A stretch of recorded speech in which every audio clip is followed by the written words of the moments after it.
Hi, I'm Anna Yosin, and this is Whole-Soul Living. Today I'll be going over the yoga pose side plank, Vasisthasana.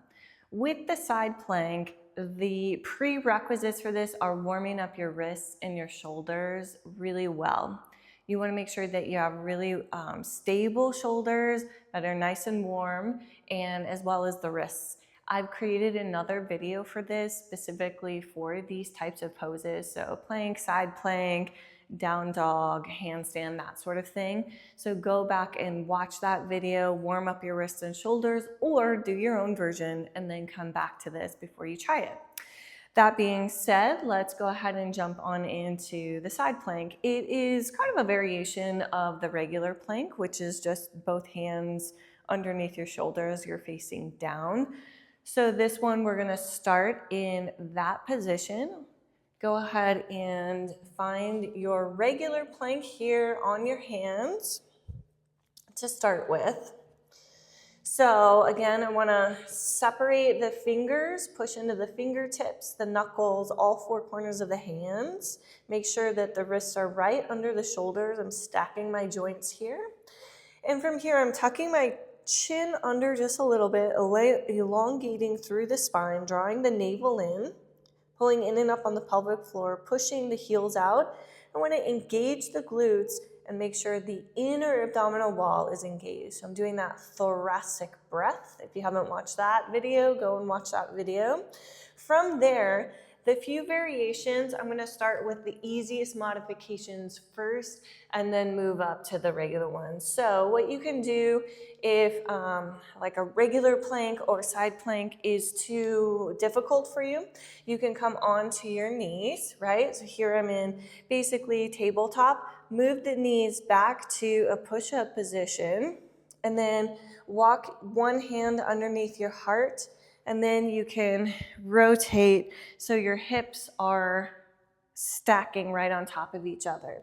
You want to make sure that your wrist is directly under your shoulder, so that way you're not straining your shoulder or your rotator cuff. And I want to really push that floor away. So I'm drawing in on the abdominal wall, belly button in, my hips are stacked, right? So I don't want to go here or here. I want to make sure everything is stacked. My shoulders are stacked as well. So it's very common to kind of twist in one direction or the other, depending on what your core discrepancies are, right? So from there, I can really push that floor away. I can reach my hand directly over my head, up towards the ceiling or the sky, and then even bring this top leg up off the floor. So that is one variation of the side plank. This is also called the gate pose.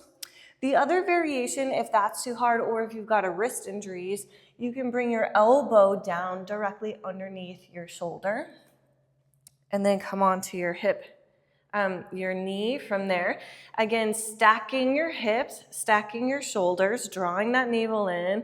And again, variation to bring the hand overhead, up above, or even bring that top leg up, right? From there, the next stage is I can come off of the knee, but stay on to the elbow. So again, that's a little more challenging. I'm gonna push the floor away still, stacking the shoulders, stacking the hips, and again, I can do my variations with the arm and the top leg. From there, the next variation is coming up onto the hand, so not the elbow and the knee like we just did.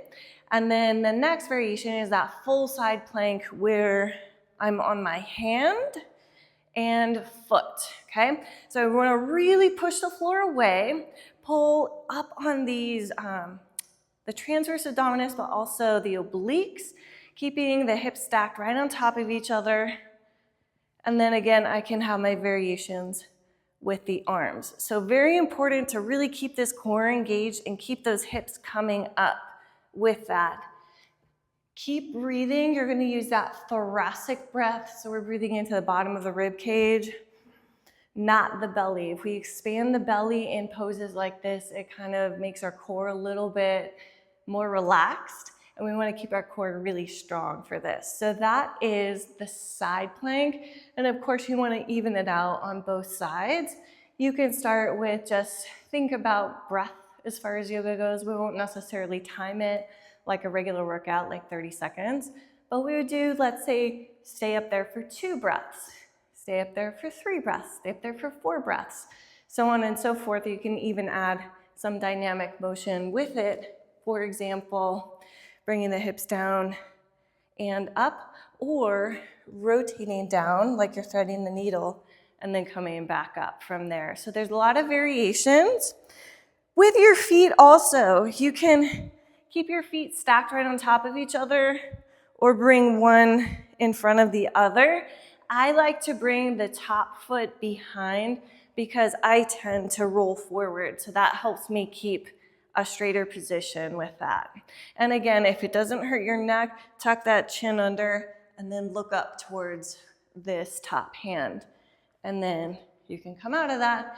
Try not to collapse out of that. And yeah, so that's the side plank. If you have any questions, comments, or any other pro tips for this that somebody might find helpful, go ahead and put that in the comments below. Thank you for watching, and I wish you a wonderful, beautiful day. Namaste.